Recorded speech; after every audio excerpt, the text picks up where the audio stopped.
What's up, everyone? John Renton from Techno Buffalo here. We've got the Pebble Steel here in the office, and I thought it'd be fun to put it head-to-head in a little mini comparison against its younger brother, the original Pebble. Let's bash these two together and see which one your smartwatch buying buck should pick up.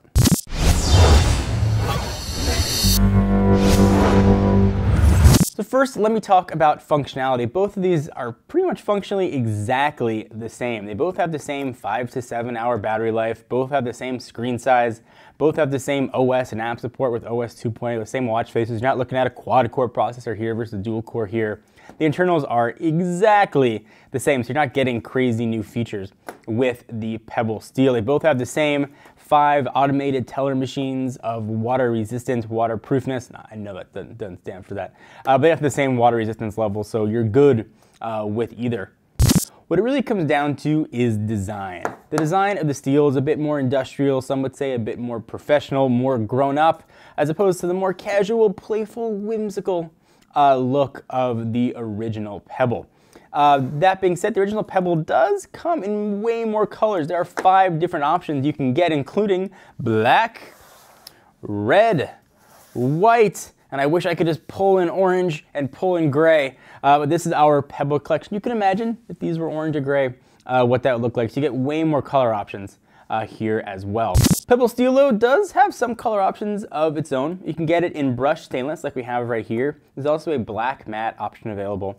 Whichever one you get, they're also going to come with black bands. So you can choose if you want the black leather or if you like the sort of metal look of the Pebble Steel. I figure it's called Steel. I like the Steel look, but there's no accounting for taste. Whatever you want, you've got the option for. So let's talk about intangibles, because these watches, again, functionally pretty similar. So the original Pebble is just $150. You can pick whatever color you want. So a bit more of the impulse buy type price range. The watch bands are standard, and you can pick whatever watch band you want. Go to a store and you can find. You don't have to worry about what chips with it if you don't like the way it looks. You can put a white band on a black watch or a black band on a white watch. You can go crazy if you want to, because it's a standard size, so no problem there at all. On the Steel front, it's an extra $100. $250 is not a cheap proposition when it comes to a smartwatch, especially sort of an unproven platform. Pebble started as a startup. They've certainly proven they're going to be successful. But whether or not you want to spend $250 on a smartwatch, you know, that's really going to come down to your own income or disposable income, I should say.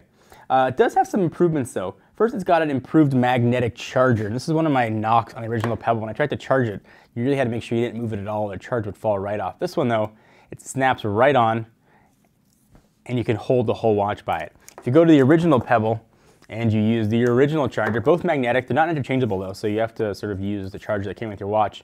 You put it on there and you try and pick it up, it falls right off and falls off very, very easily. It did not make a very strong connection. So if that's a reason to want to get the Steel, you've got that option as well. Also, when you've got it plugged in on the Steel, you've got a hidden LED indicator right down there in the bottom left-hand corner, so you know when charging. It's an RGB indicator, which is kind of a nice feature to have. You can't see it when it's not illuminated. You've got marine-grade stainless steel on the case and the watch band. You've got steel buttons here as well. There really isn't much of a gap between them. They feel really nice. If you look at the buttons on the original Pebble, they're plastic and they're spaced between them. I found the ones in the Steel actually easier to use. You also have Gorilla Glass 2 on here, so if you drop it, if you scratch it, not going to have to worry too much about it. It's not going to scratch at all. If you put it in your pocket for some reason, if you put your watch in your pocket, you are not going to worry about the little nicks and dings that you might get on your original Pebble. But it's not without its problems. I do not like that Pebble branding right there on the watch. You don't have that on the original Pebble. I wish I didn't have to advertise for the product that I just bought. Another issue that I've had with this particular Pebble Steel is actually the border around the watch. If you see where the metal meets the screen, there's a bit of a lip on the top and bottom there, and it's a sharp lip. So if you drag your finger over it or drag your finger up, you're going to catch your nail or catch your cuticle. It happened to me. It actually is very, very sharp. So if you think this might be a touchscreen, you drag your finger over it a lot, even though it's not going to be a touchscreen, be aware that there definitely is a bit of an edge there. Maybe it's just something that we saw with the first batch of Pebble Steels that might get fixed, but ours definitely has that right there. Also, I don't like that it uses proprietary bands, no more standard watch band size. Although to Pebble's credit, they did release a 3D rendering of the watch, so third parties can make separate bands for it, but we don't have any of those on the market yet. Presumably, they will come soon. So, which one should you buy? For me, if I was looking to pick up a Pebble, and I really like the Pebble smartwatches, I think I would pick up a Pebble Steel. The extra $100 for me is worth it. I could wear the watch in more business settings and not feel a little self-conscious of what's on my wrist. But it's really just pure aesthetics when it comes down to this point. Functionality-wise, they're both exactly the same. I like the black watch. I think it's a little bit more understated here. So it comes down to me between the black Pebble and the matte black Pebble Steel, which we don't have in the office. So the decision here is really personal preference. You want a playful watch, you want a watch that looks more professional. I prefer the more professional, significant feel of the Pebble Steel, but you guys might disagree. I'd love to hear your comments and your thoughts on what you think about the two watches, which ones you pick up, what you think about the new Pebble platform. Of course, we'll have a full review for you of the Pebble Steel coming very, very soon. Until then, I am John Redger from Techno Buffalo. Hope you enjoyed. Please give the video a thumbs up if you did, and I will see you guys in the next video. Bye-bye.